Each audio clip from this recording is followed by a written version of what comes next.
from Singapore, there's Nucleus with us, and also our partner from Philippines. And I'm really glad that this time our opening talk, we can have the chance to invite two of my good friends. One is Tung-Yen from Taiwan, and the other one is Andrei from Philippines. And Yeah. of course, hi, Tung-Yen. Yeah, and for the opening talk, our topic is going to focus on the outline of queer issues-based creations. As I mentioned, I know Tung-Yen for a while and Andrei for a couple of years in some international events. And I know both of them are really talented and have a lot of creativities, also focusing on the queer communities in their own country, even internationally. So that's the reason I invite them to do some sharing and through their experiences of their creations, their thoughts and ideas. So for today's talk, I'm going to separate it into three parts. The first part, Tung-Yen and Andrei will share their experiences, their creations, works. And then second part, we will have an open discussion. I have some questions and maybe topic would like to ask for their thoughts and opinions. And the third part, we will have the Q&A session. And during the whole sharing or during the whole talk, if you have any ideas or if you have any question, you can leave the message in the chat box. Our staff, we will collect all of the questions and then we will give to the speakers. And then we will select a few questions to answer it in the Q&A session. Okay, so I would let the speakers to introduce themselves because I know they've already all well prepared through their presentation. So let's welcome Tung-Yen will be the first one and then Andrei. So Tung-Yen, Hi everyone. Hi, I'm Yen. I'm Tung-Yen, but you can call me Yen. And I'm from Taiwan, based in Taipei now. I'm having the third week of working from home situation. So I got a lot of time to prepare this presentation for you guys. And Andrei, I believe you are in the States. It must be very late for you. It is very late or very early. It depends on the time. But yes, thank you so much for Thinkers Theater and Dance Nucleus for inviting me to be part of this opening talk. My name is Andrei Nikolai PAMINTUAN. I am from the Philippines. I'm currently the creative director of Pineapple Lab. But as mentioned, I am currently in Las Vegas here in Nevada, taking care of some, oh my gosh, there's a fly. Oh, sorry about that. Taking care of some family matters. However, I'm really excited to kind of share my insights and experiences based on the work that I have done in Manila, which is working with Pineapple Lab and Fringe Manila, the festival. Thank you. Yes. Thank you, Andrei. You always support us. So maybe let's start from Tung-Yen for your sharing, right? Yes. Okay, so I'm going to share my screen in a minute. And then I'm a theater and filmmaker, documentary maker. And today I'm basically going to talk about my work. But also I start to think why and what brings me to make all this work. So the first part will be works, and the second part would be what was the social context and how I was influenced to make all this.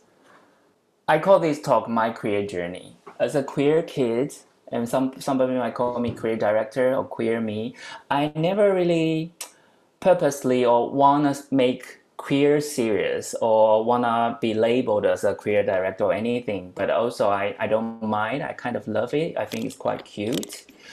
And I'm gonna just show you the trailer of my theater company.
as you can see, like technology, moving image, plays an important part in my theater practice.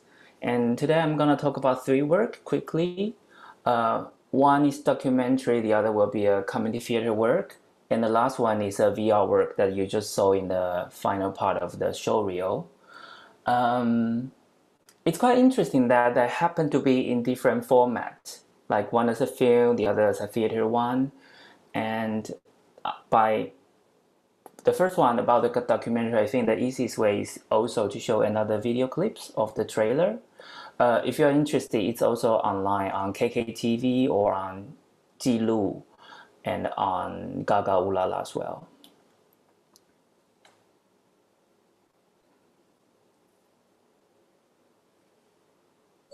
Hmm?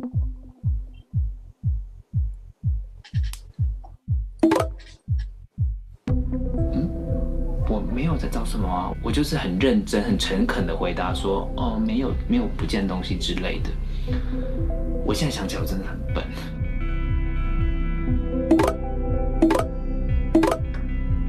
I look for everything. Hookups. 假装当个1小时的男朋友，我也觉得还 OK。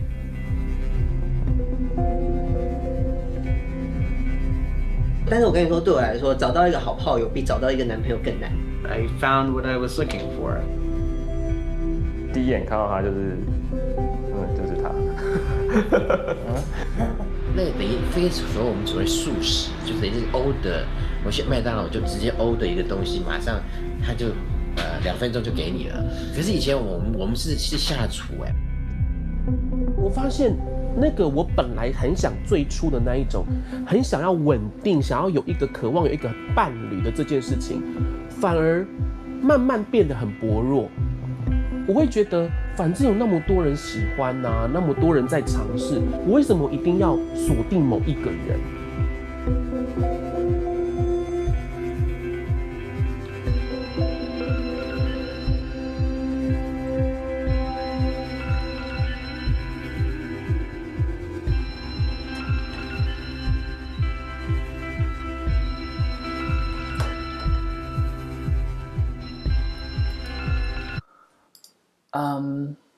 ？The work is basically me being so surprised while using a gay dating app for the first time almost 10 years ago. Can you believe? I think that was 2011. I actually only used it after I broke up with one of my ex, and then it opens up the Pandora box. Really, I was very surprised how people react in every aspect. And through 4 years, because of my work, I travel around the world, and I asked the same question to queer men, gay men who don't mind sharing their story with me. And it looks like a lot of interview, and it is a lot of interview, but the way I did it was actually also share my story to them. So I realized there are so many similarities and also some certain difference that I'm really fascinated about. You can see from this iPhone 4, you can see how long ago I started this journey. But it was pretty late as a gay man to explore hookup culture in the age of 30, around 30s. So I often joke around during the Q&A of this screening of looking for, I often say I'm 临老入花丛，就是因为临老入花丛了，所以才拍了这部片子。It's a little bit like entering a garden while you are just a little bit too late or too old. But still, you know, I was interested in what everyone is looking for. The first time people asked me this question, I thought they were asking me if I was missing anything. B, I thought they were asking me what do I look for in my life. I thought they were so philosophical. And I realized I was very silly. One important element, the only element other than the interview will be the theater element, which you can see now. I use a black box theater as the virtual space to create how people meet. For example, using 9 people is like the squares on the app, and then the light will blink or dim or light up, and then people will connect, and then people will meet. They'll meet up for whatever kind of purpose, and then they will leave, they will go back, and then these sort of weaves the whole documentary together.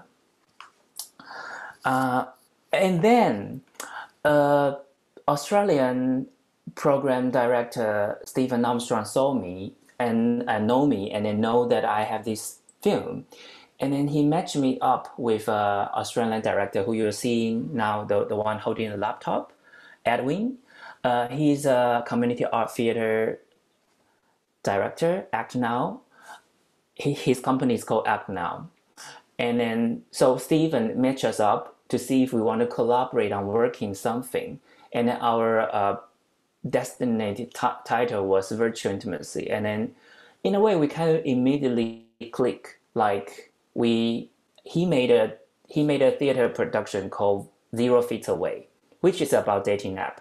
And the one who is 0 feet away is normally yourself. And I find that very interesting, like using a device and then to discover yourself. I'm gonna show you a trailer of Virtual Intimacy, my theater production. I think we started the whole conversation around 2018.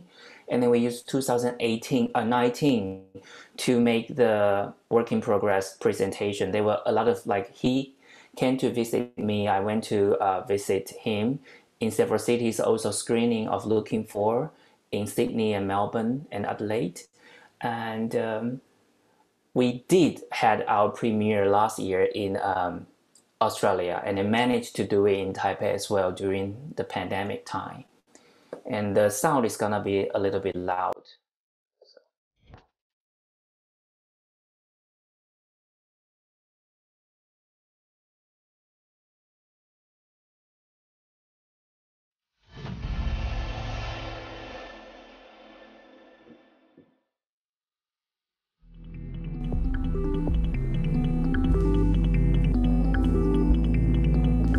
When's the last time you feel intimate? The last time I felt intimate.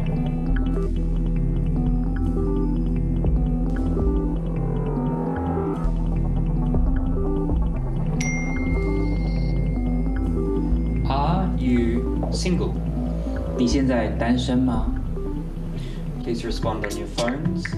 可以在手机上面回答你的问题。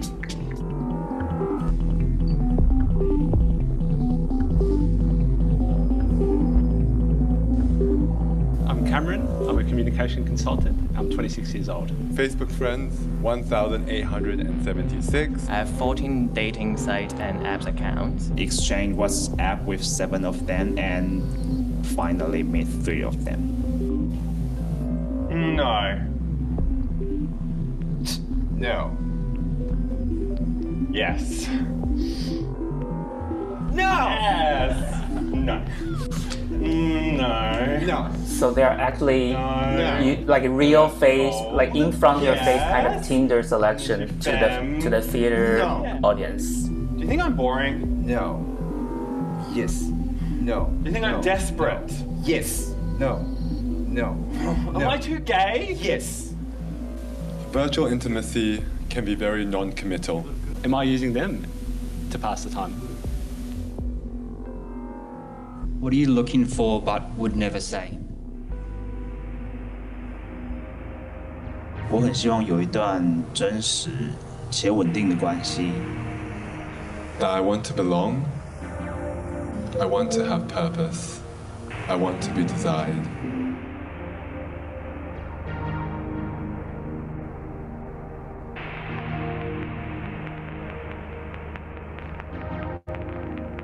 You're afraid of intimacy because of commitment.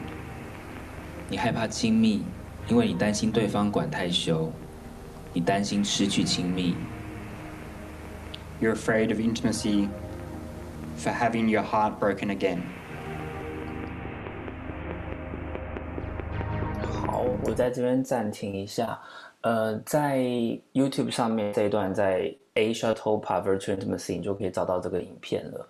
那刚刚其实大家可能会有，我不确定大家是不是看得清楚，就是我跟 Edwin 在台上，就是2位导演、2位创作者在台上及时的问观众问题，然后有2个演员穿着白色的 T 恤，他们在演绎不同的情境、不同的状态，有的时候是自言自语，有的时候是创造一个 profile， 有的时候是把观众当作 Tinder profile 在画。那有另外一组人在分享他们的故事，他们是所谓的社群成员。Oh, sorry, I'm just switching to Mandarin totally. I'm so surprised. I don't know if you see from the video that in the video you can see me and Edwin, 2 directors on the stage. So there are 3 layers. There are the 2 directors who are the 2 troublemaker or who has the problem or who has the question to ask, and then the community member who is using microphone to share their stories. They'll answer different questions, and then also the 2 directors ask the audience a lot of questions, and then they need to reply on their app, on their phone using the app. These questions are in a kind of a personal storyline, from how do you describe your sexuality, how do you describe your gender, to what are you scared of intimacy, or yeah, so it goes from in a way outside to inside. And then of course there are 2 performers on the stage who portray or perform to recording in progress to all kind of different kind of situation, like they are in their monologue, or they are creating a profile, or they are, you know, swiping the audience like they are in a real Tinder situation. So this is the first time I work with community member, and then we had a lot of workshops, whether in Australia or in Taipei, and we also have presentation in a, you know, smaller studio set where I create this kind of gigantic illuminating phone as the stage. Like I have a more visual background or creating visual theater, and then Edwin's very good at working with people, working with community, and then creating storyline through using real stories. That's our premiere in Australia and then Taipei, Taiwan. And then here's a snapshot of, you know, how audience is answering the phone from the phone. And then because of the pandemic, they couldn't come to Taipei, but they managed to record and send us different kind of material. And then Edwin had a, you know, we set up a camera for him to always be able to see our performance. And then he sort of joined me throughout the performance the whole time. And then also there were pre-recorded videos. So I was, you know, in a way alone looking the virtual him as our Taiwan premiere. Finally, from this personal one-to-one interview to 1 to 100 kind of theater practice, last year I got a chance to make a VR film called In the Mist, and it was premiered in Kaohsiung last year, and then this year it's hopefully coming up very soon in Taipei. It's basically a surrealist gay sauna experience, and then I'm just amazed by how people behave, or how people become a different person in a sauna. And I think the VR camera sort of give you a really interesting perspective, whether you are like a cockroach, that you are on the floor, or you are like a god looking down on them. These are actually snapshots from the test shots, so you'll see the real thing when you go to the festival to see it. I feel that throughout these 3 works, or actually any of my work, it's always about me and the others. It's always about I have a question and I wonder what they think, what's their experience, or I want to make an experience for the other to experience and to see how they feel. For me, it's almost like a scientific test or something. So you can also say it's like individual to community. Like this community can be a LGBTQ plus community, or it can be society, the bigger society like Taiwan, for example. And then I thought about time. I thought about personal time, psychological time, historical time, the time in many sense. And I, as I mentioned in the beginning, I want to put all my work in context. I want to find the context. What's the background of my works? And then what's the background of me? What was I like? What was Taiwan like when I grew up? So I grew up when a lot of things were happening, a lot of first, a lot of establishment. I thought about magazines. So these are in Chinese. I'm sorry for that, but you can see the first one, 1994. It's the first independently released gay magazine in Taiwan. And then in 1996, the other commercially released magazine, G&L, was starting. Only until 1998, Google established. And then you can see Next magazine also, which is one of the kind of iconic paparazzi style magazine, came to Taiwan in 2001.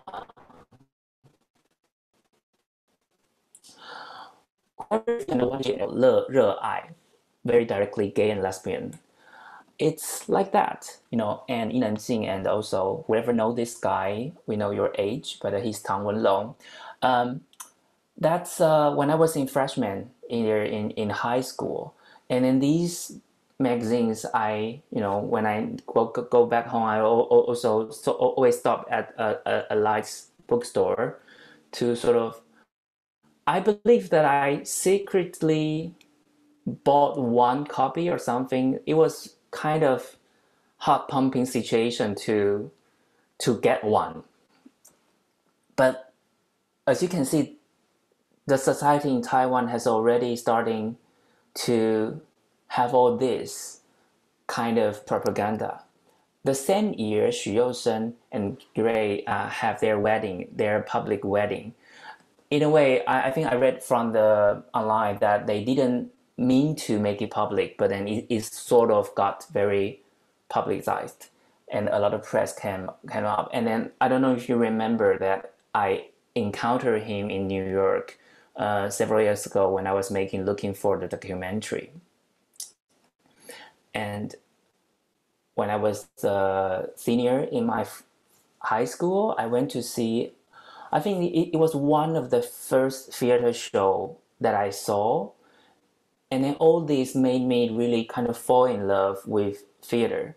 I think that's the first time I saw drag queen in real in front of my eyes. I think the theater was so small. It's called 更新小剧场, which is no longer there now. And they were so real. They were talking about HIV. They were talking about their anxiety.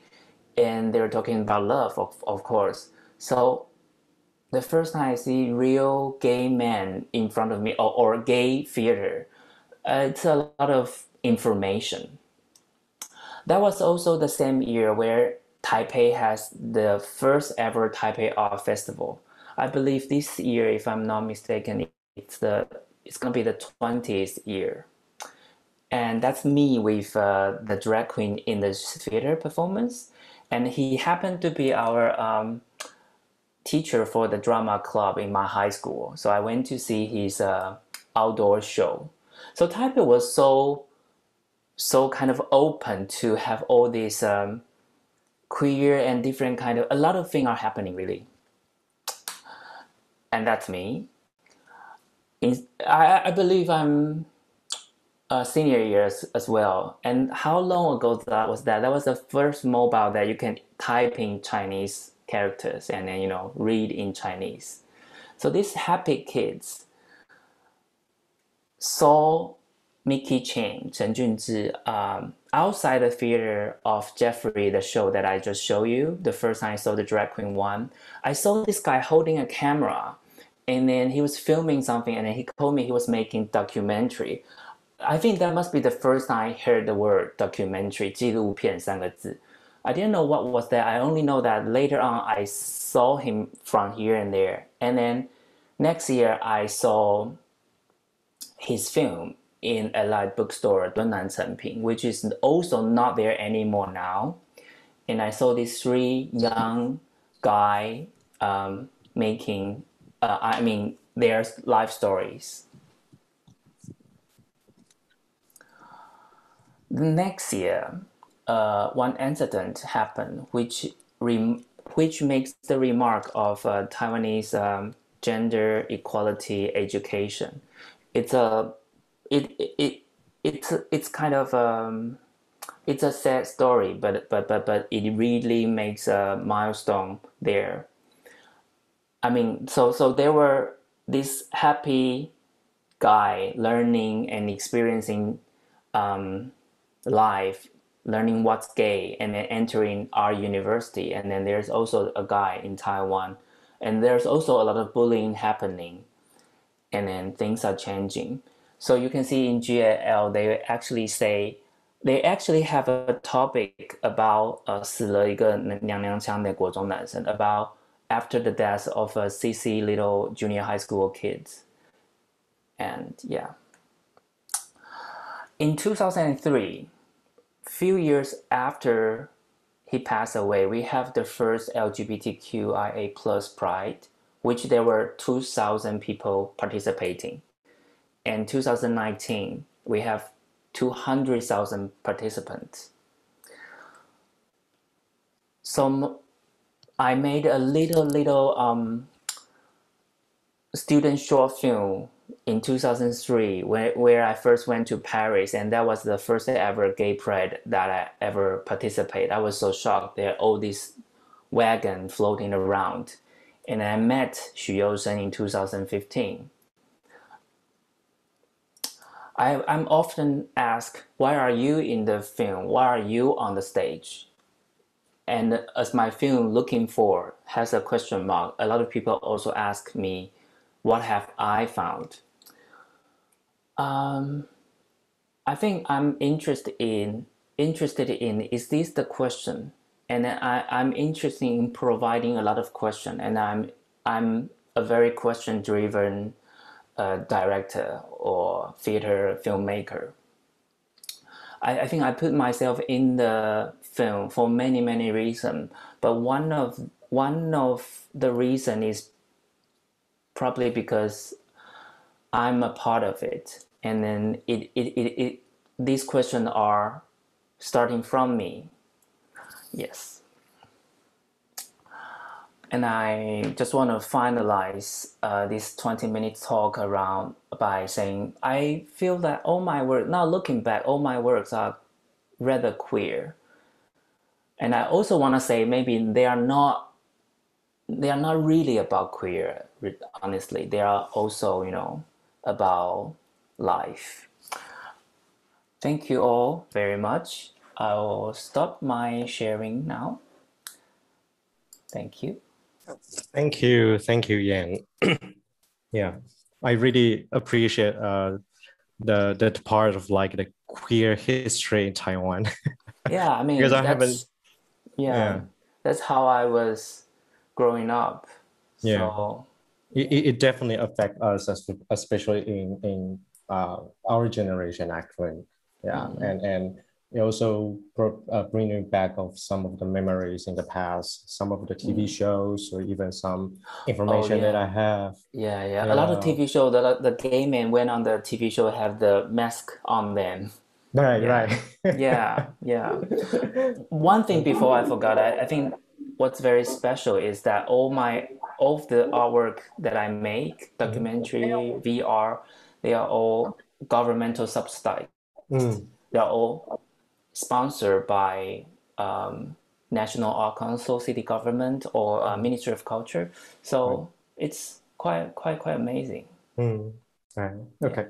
We can talk about it this more because I also want kind of to see the situation in Manila's Philippines and the Taiwan Taipei is kind of different as well. So I will introduce Andrei now. I also would like to invite Andrei to share the experiences from the Fringe Manila, also kind of the hub, the artistic hub, Pineapple Lab in Manila. And you're also focusing on the queer or LGBTQ communities in Manila as well. So it's your turn, Andrei. Thank you so much, Ikai. And Yen, thank you for that presentation. I'm just going to go ahead and share my screen. Can you guys see it? Great. As I mentioned earlier, my name is Andrei Nikolai. I'm PAMINTUAN from the Philippines, and I run a space that does not exist anymore, unfortunately, called Pineapple Lab. That's one of the things that was, I guess, a collateral damage of the COVID-19 pandemic and the Philippine response to independent spaces and businesses. So we've had to, unfortunately, shut down our space. However, I am here to share with you my experience as a creative director. And as you can see, there's a question mark there because I don't really know. I don't really know what it means. It's just sort of like a title that I kind of gave myself so that people or funding bodies or partners or collaborators can kind of have an idea or a clue of what I really do. I've been called an independent producer, an arts manager, and I also do direct theater plays. I'm also a curator, and my pronouns are he and him. So my work really started just to sort of, I guess, contextualize where I'm coming from. I grew up in the Philippines, in a province called Pangasinan in Dagupan City. I was there until I was around 12 years old. And then I moved to the United States and finished my high school, from middle school to high school, and then went back to the Philippines to study theater. And so that's when I guess I got exposed to two different worlds, if you will, two different ways of looking at things and how you kind of manage or navigate through who you are as a person, as a Filipino, as someone who is then a POC or a person of color in the United States, and then realizing that you're part of the LGBT community as a gay man. So there was a lot of those early years were a lot of navigations and kind of investigations and reflections within myself. The work that I started in 2015 was Fringe Manila, which is a nonprofit organization that would produce the Fringe Manila Festival. And that was launched in 2015. And I'm going to show you a video to just kind of give everyone an idea of what the Fringe in Manila looks like.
When it hits you, yes, yes, yes, yes, you shall.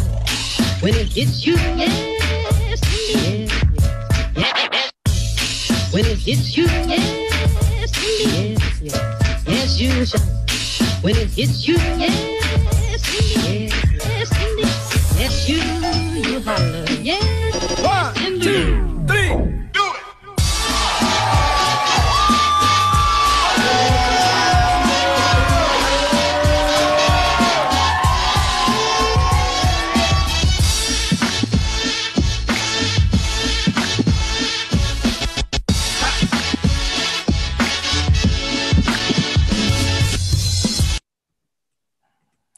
All right, so going back to the French Manila Festival, it was inspired by my experience as a venue director for the New York International Fringe Festival back in 2012 and 2013.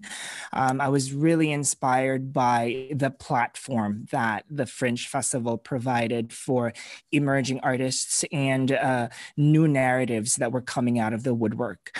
And I said, perhaps this is something that could work in Manila, the Fringe Festival concept. And so I headed to Manila in 2014 to establish the Manila Fringe Festival, wherein, as you know, the Fringe Festival's history can be traced back in Edinburgh, Scotland in 1947. And as festival director, my initial goal was to encourage the cross-pollination of ideas and practices that provide opportunities to engage audiences through obviously diverse art activities and genres in the region, and wherein I formed a team of volunteer staff that would kind of help program the festival, invite artists both in the Philippines and abroad, so that we can have a diversity of work that is not necessarily showcased in the mainstream theaters and venues in the Philippines. So the work in Fringe Manila led me to being part of the founding team that established Pineapple Lab, which was then a fledgling art space in the historic district of Poblacion, Makati. And I can show you a video so that way you have an idea of what Pineapple Lab is and what the space looked like and what we did in the space.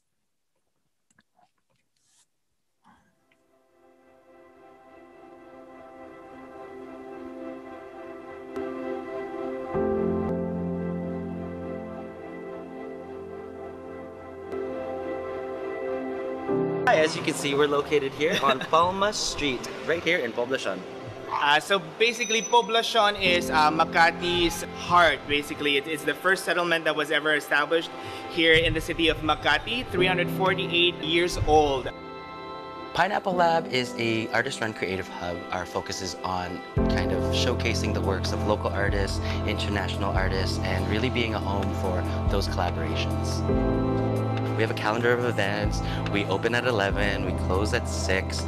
That's our advertised hours of operations, but there's usually events at night, anything from film screenings, music jams, workshops. I think one of the most common challenges as an artist, whether it's performing or visual, is a platform. Whether it's a platform to create, a platform to make mistakes, a platform to collaborate or connect with other mentors, peers, community.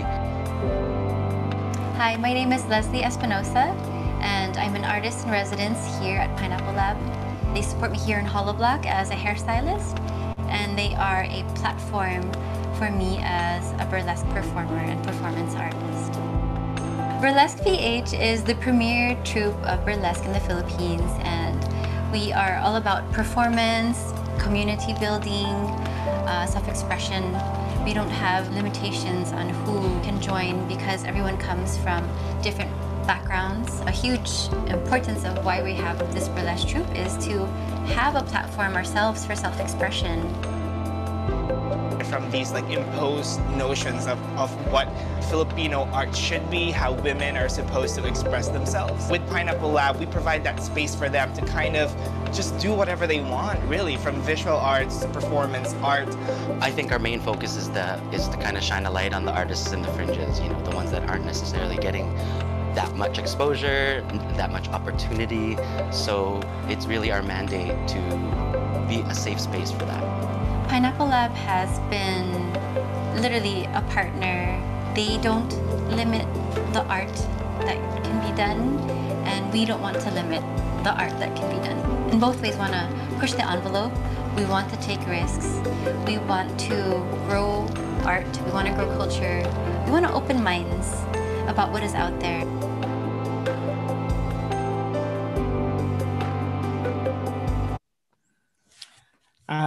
As you can see, when that was our venue, but we do work with different venues in our neighborhood to kind of program different artists and different events throughout the neighborhood. One of the major things that we do is definitely, as mentioned in the video, to provide a platform or a safe space for creations, especially for emerging artists who are women, and artists who are part of the LGBTQIA communities, who are doing work that can be considered, I guess, alternative or not popular, and of course connect that with audiences who may not be exposed to the work that these artists are producing and creating. And so to develop audiences for them is one of our goals as a space and as a festival for Fringe. And we definitely look at art as a tool to strengthen neighborhoods and cities through our programs and in partnerships with cultural organizations and cities. One of the biggest things that we do, and I guess has kind of been what Pineapple Lab has been known for, is our LGBTQIA programming. Just to clarify, we never really started the space as a queer space, so to speak, but being that we are run by a staff composed of women and PWDs and gay men, I think naturally our programming had its own organic evolution into mainly focusing and featuring artists who are part of the LGBTQIA communities. So from partnerships, for example, with different organizations or independent groups, we have produced film screenings.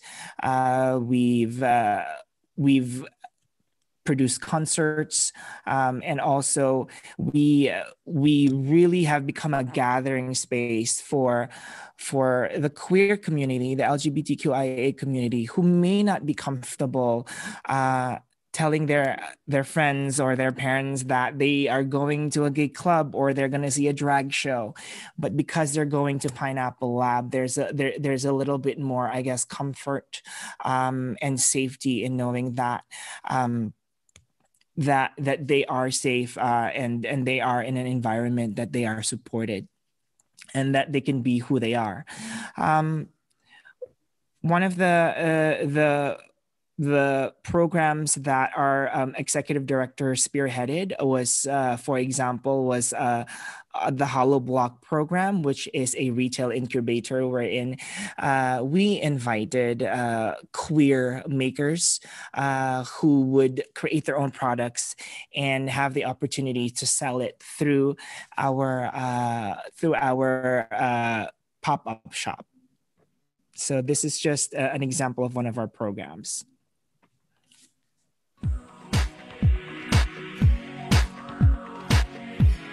So the Little Gay Shop invited queer makers, people who make bags, LGBT folks who make bags, who make clothes, who make products, dolls, stickers, and we showcased that at the lab.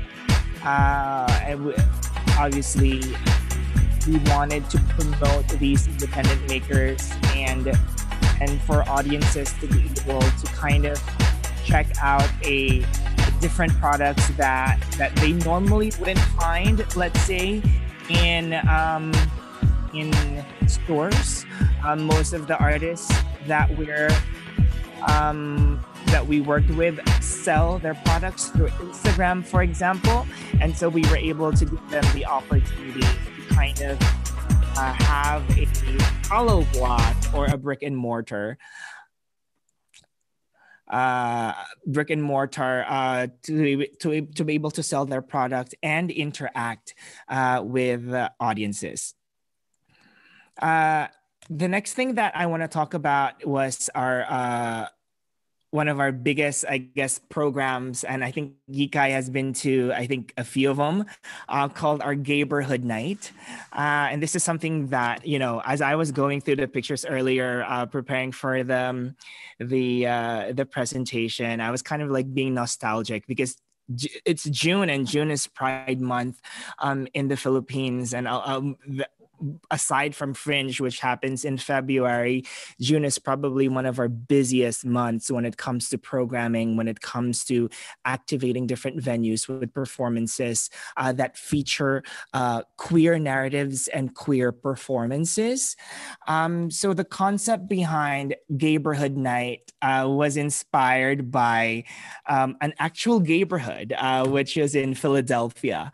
And I combined that with Pineapple Lab's Neighborhood Night, which is a program where we invite audiences, where we invite people in our neighborhood to gather in our space and just have like a good time, meet artists, listen to music, you know, sell some beer, and really just make sure that we are there for the community, that our space does not only exist for ourselves, but we are opening up to the general public. So Pineapple Lab's Neighborhood Night really wanted to reach out to the community and open our doors.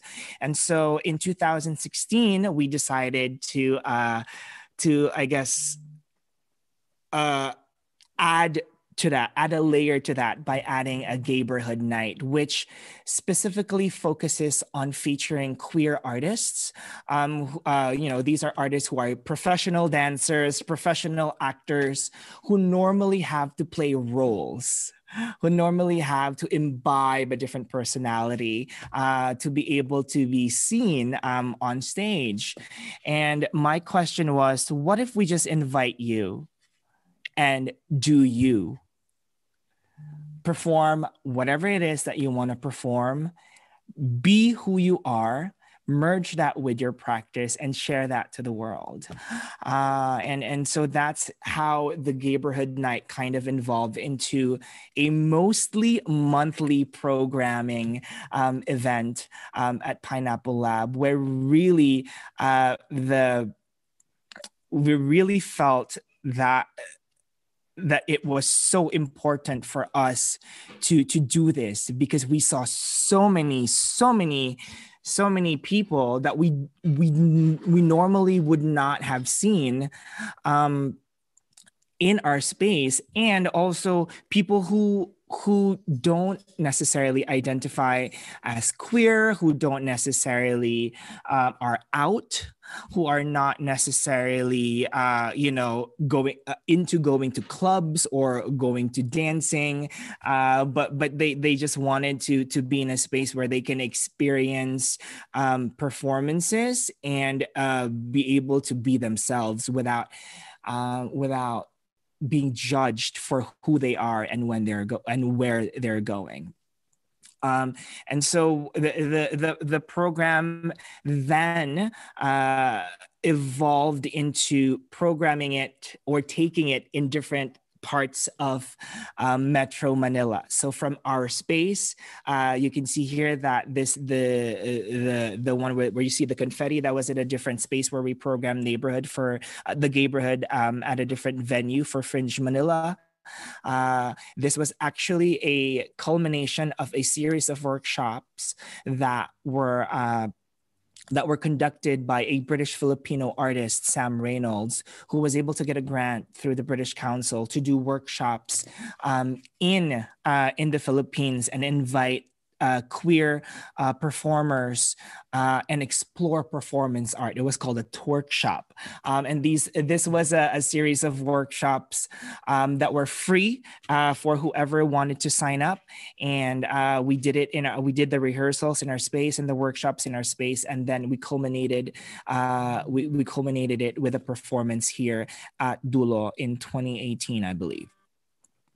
One of the last neighborhoods that we did was where Yikai was there, actually, in Escolta, which is one of the, I guess, historic districts in Manila, outside the First United building. And it was crazy because it wasn't even June, it wasn't even Pride Month, but it felt like a Pride parade. It was literally pouring, it was raining, but because they knew that the neighborhood is coming to Escolta, people stayed until the very end. And so we invited, our executive director was able to put together different queens from different clubs, who are also actors, professional dancers, and put them in one stage together to be able to perform and really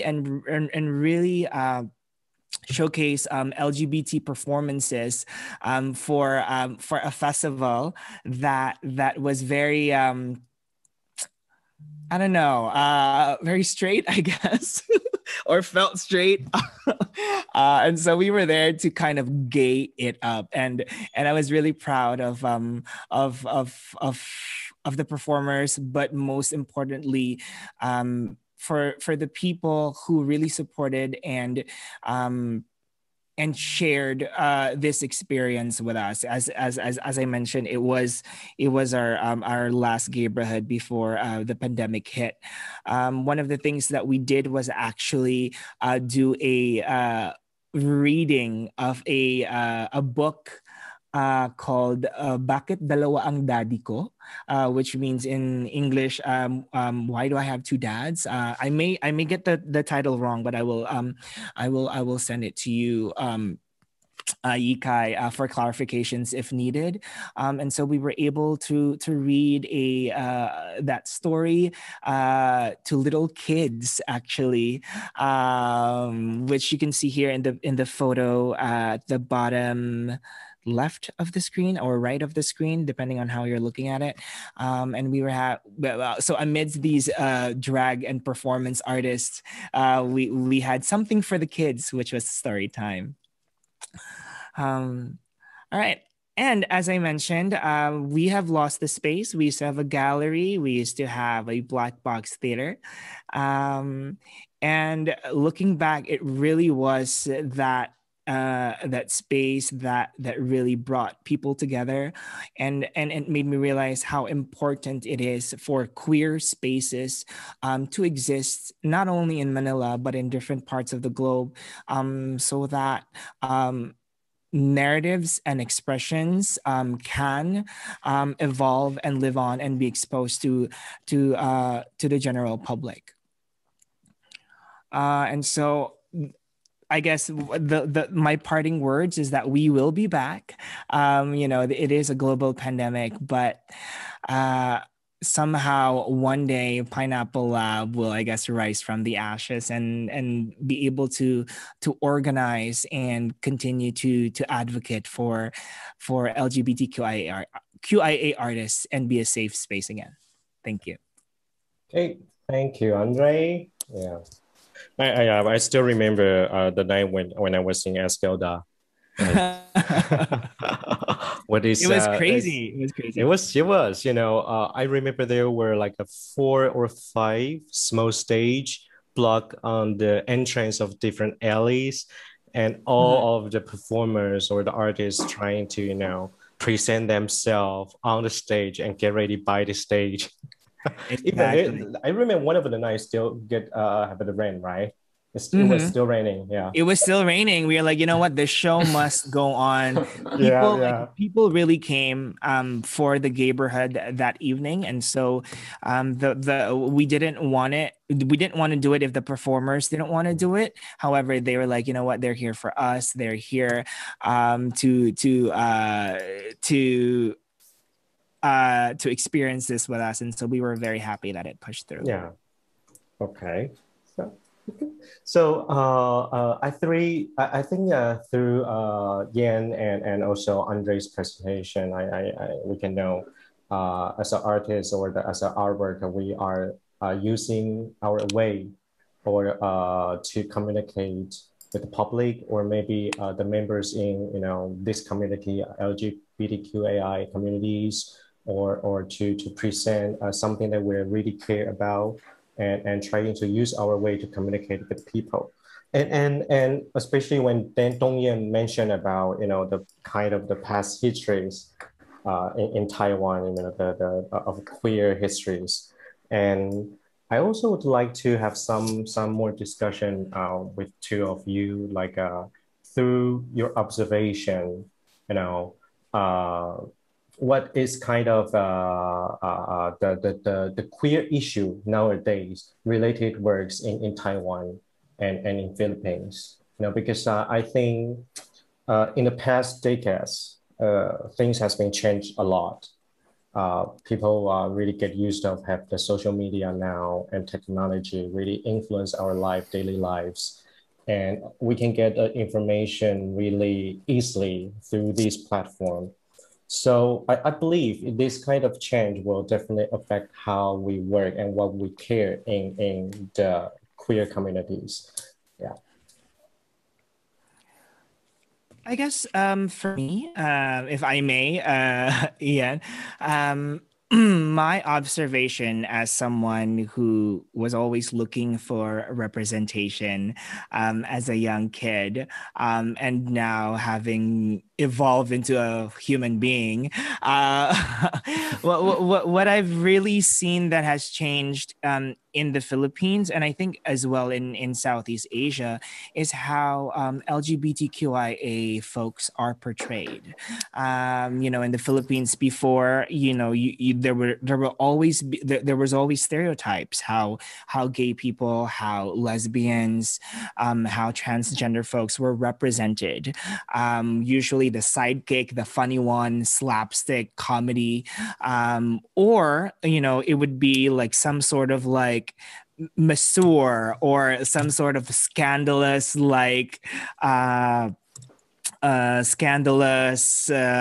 love affair, for example. And of course, those are reflections of the times, of course. However, now I think the more that we are exposed to knowing more about sexuality and identity and fluidity, and the evolution of gender, more narratives are kind of being put out there, and really showing the public that being gay is normal, and being gay is just like any other human being. We love, we cry, we hurt, we go on apps like Tinder, or you know what I mean. And I think it's becoming more, I don't want to say this word, it's becoming more normalized or becoming more accepted, to have a representation that is not necessarily so scandalous or very stereotypical. Saying that, however, it doesn't necessarily reflect what's going on in the Philippines when it comes to legislation, when it comes to the protection of rights for LGBTQIA folks. I mean, as we speak, there has been a bill called the So Gay Equality Bill that has not been that hasn't been approved in both houses, and I believe it stems from the very, very staunch presence of the Catholic Church and, remnants of these religions that kind of show gender as a sort of black and white issue versus a human rights issue. I hope that answers your question.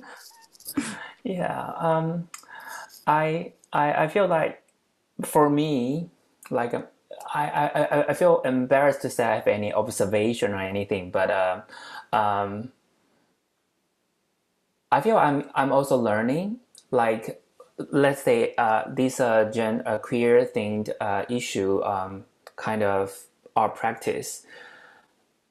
I never really look carefully to them. I'm just looking at them as artworks. Like I know Zhen Ziwei made a queer work, but I know that he's presenting something new. I wouldn't necessarily think that, oh, there's a new queer themed work, that kind of thing. And but I'm definitely amazed by how things are presented now, and then how things can be discussed now, especially on YouTube.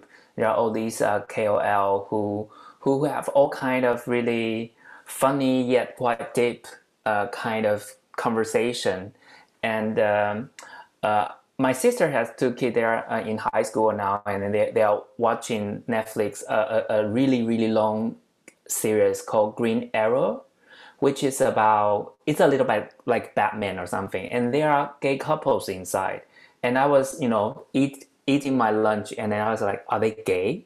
I'm so surprised. And then, like, I mean, they are modern family, of course, and all this and that, but then in the, a hero kind of TV series, they are also now represented somehow, also in cartoon and all this. So I'm just really kind of learning how the world is evolving into, really.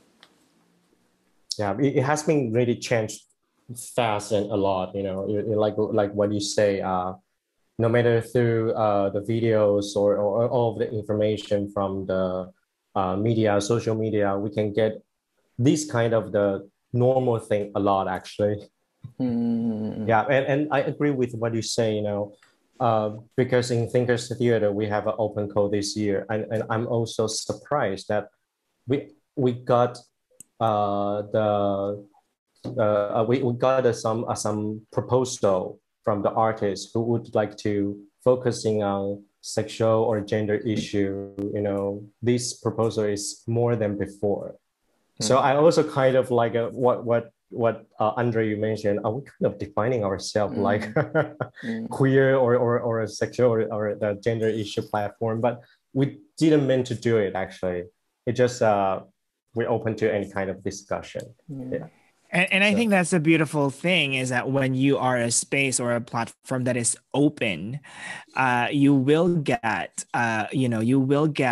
works or proposals from artists that feel that there is a need to really represent their stories or their narratives, and whether they're gay, straight, bi, or transgender. I mean, you open up a platform and with no bias. And so I think naturally you'll kind of get an idea of what is important and what is happening right now. And so I think that's a good reflection of what's happening in society, or at least in Taipei. Right. I think the most key point, like what you're mentioning about what's happening right now. Right. Okay. And the other question is, since we're talking about the situation now, maybe the social climate, what it affects the artists to do their works. How about picturing the future? What would the queer issue be? I know this is a tough question, but I sometimes asking myself about this. I recently got asked, I recently got a question which is about how do you imagine Taiwanese theater will be like in 2030? And I just cannot answer to that question. I mean, especially this month, this time today, I feel it's so hard to talk about future now. So Andrei, please go ahead. I mean, I think I do have a similar response, especially in a country like the Philippines, who are still getting 8,000 cases a day as we speak. You know, and people and artists cannot necessarily practice their work. It's about survival at the moment. It's about, you know, how I can make money so I can pay my rent, so I can buy food for myself.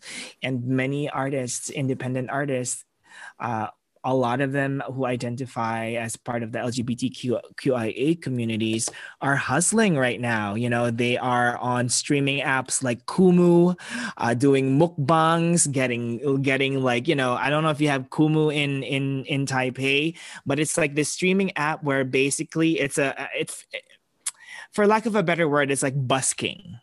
And so the people who watch you will give you like coins or flowers. Will give you coins or flowers or gifts that then translate into money. You know what I mean? And you can do that as well with Laika, for example, which is like an Instagram app.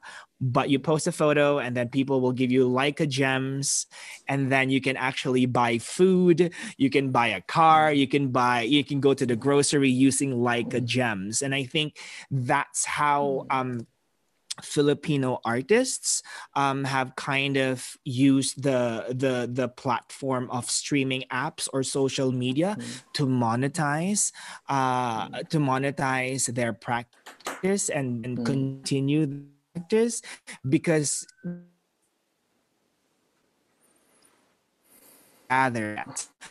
the Philippines, you know, you can have essential businesses, for example, but we're not essential.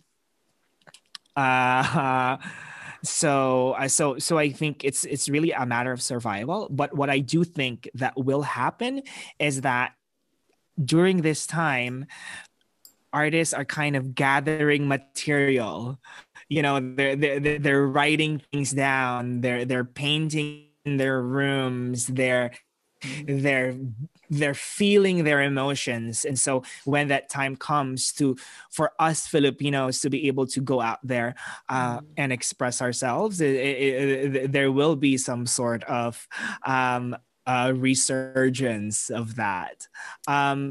At the same time, there are platforms that exist online. A lot of festivals have opened up their festivals to be hybrid festivals, wherein artists can submit work or be part of the festival that can solely be streamed online. I directed a show recently for Ateneo de Manila University that was a Zoom musical wherein all actors filmed themselves in their houses and I was directing them. And then we put that all together and created a Zoom musical. So I think creativity has not stopped. Creativity has only been challenged. It's exciting in a way. Okay, cool. Yeah, the reason I raised the question is like what you say. When I work with Zhen Ziwei in Thinker Studio, I kind of we had a conversation when I mentioned about 15 years ago when I go to the gay club or gay bar, what it looked like, what it was like, and they couldn't imagine and they don't understand. And I kind of, so we are kind of the different generation now. So it makes me think, okay, so what would it be in the future for the next or the future generation talk about and thinking about, you know, this issue, you know, gender or queer issue, or maybe it won't be the issue in the future. I don't know. Yeah. Okay. I actually think that the future practice will be part of it. Will be looking back. Actually, we'll be looking back at this really recent history of our own. And also, I just want to clarify. I know it was probably clear, but the few little spotlights of what happened in my personal life. I mean, I'm not a historian. I have no right to say, oh, I'm telling you the history of homosexuality in Taiwan. I'm definitely not that. And they are just some marks that goes along with how I was growing up. And then I feel that the kids, the artists now are, even my generation, we are looking back into some how it was changed. And then, yeah, there will be more of that coming up, I think. Yeah. Okay. Okay, I think we can shift to the next part because we still have only 15 minutes to go. So I'm going to open to the audiences here or the participants here. If you have any question would like to ask Andrei and Yen, and please leave the message in the chat box. Or if you want, you can turn on your microphone and raise your hand. Oh, I just saw Fuquan actually replied to me. I was so wrong, I'm so embarrassed. It's actually Taipei Arts Festival's 23rd edition. I'm like, what? Yeah, you can see that. All of you can see there's information from the Fuquan. There's hi Fuquan, saying hi as well. He did a shout out. Yes. Okay. If I may add something while we're waiting for questions, I think one thing that I learned and I observed, which I kind of neglected throughout this time in my practice as an arts manager and a wannabe director, is embracing technology. I've always kind of like, obviously Yen has embraced technology in his practice, but I've always been that guy that was like, you know what, this has to be face to face. It has to be, it has to be intimate. You have to feel the energy from the audience. And one thing that I encountered, obviously, and everyone encountered in this whole pandemic, is that what if you can't? And a year ago, that was such an impossible question, right? Like, what do you mean you can't?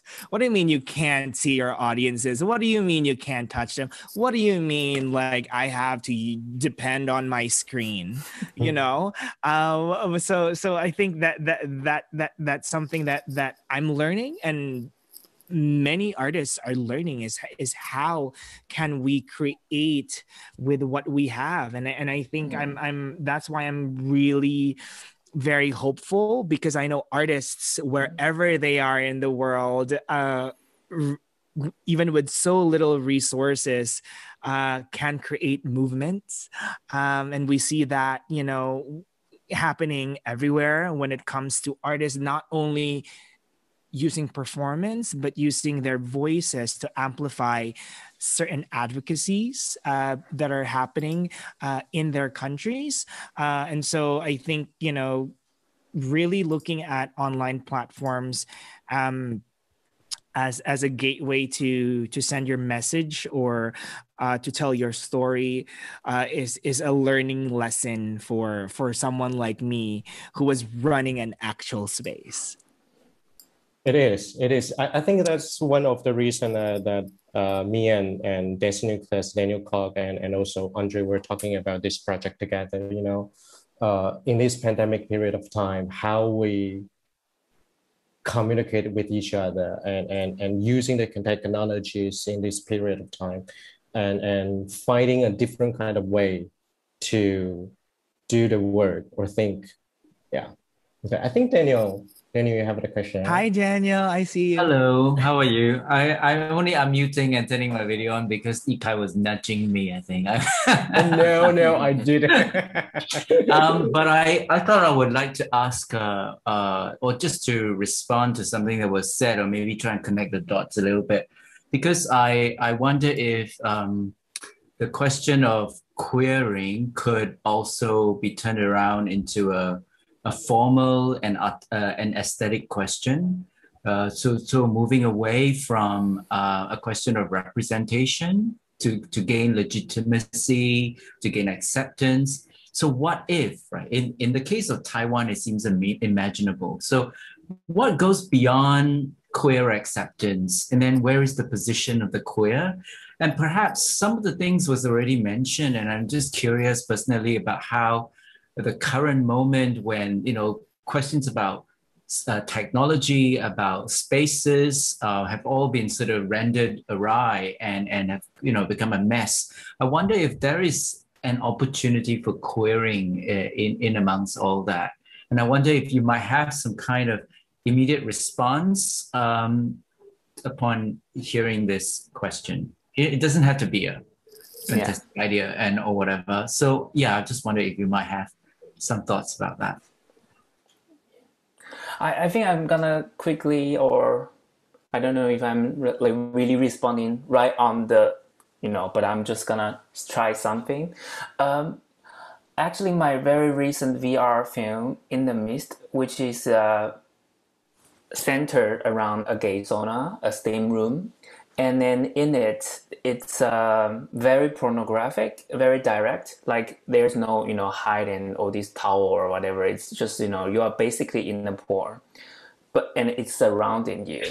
And then while making it, there will be people asking me if you are afraid of, am I stigmatized, or, people around, oh, they are dirty. They hook up whenever they want, blah, blah, blah, all the, thingy. But there's something in me feeling like, but this is what I want to represent. This is what I want to talk about.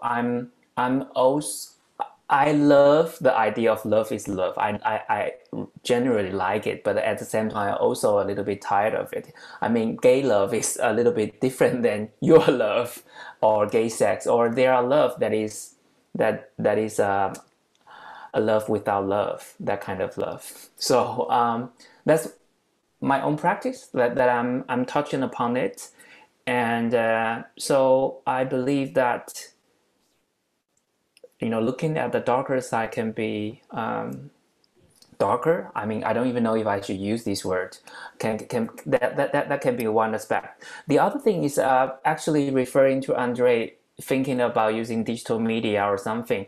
The thing is, I always want to use it to touch upon a very human part, because I noticed that sometimes on an app or in a chat room 20 years ago even, you tend to tell your own truth. It's like a confession room. You tend to be real you to a stranger rather than your close friend, your real intimate friend. So which one is the more, is more intimate? And so that's where the power of the digital tool or this anonymous chat room comes in to my practice. No, I do appreciate that, because it is like having grown up in chat rooms and, MIRC, or back in the day was America Online in America. You were more honest and more and feel more protected being yourselves, when behind a keyboard. But I guess to attempt to respond to Daniel, I do kind of worry sometimes about when queer stories come to heteronormative kind of ideas of love and how we're act, so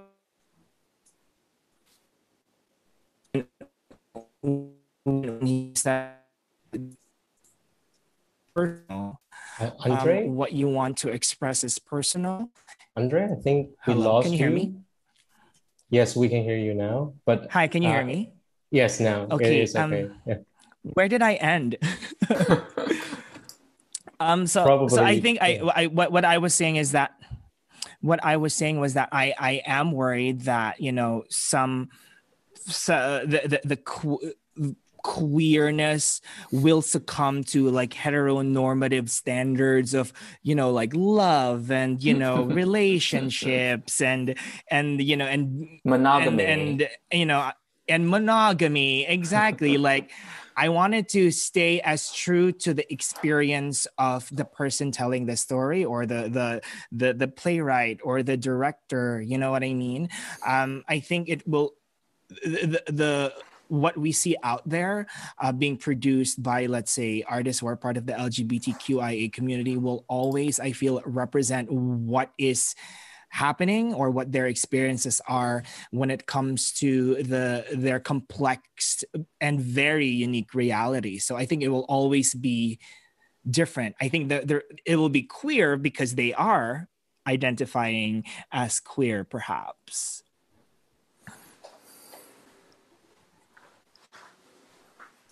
Okay, we still have 7 minutes, but we do have one question from Fu Quan.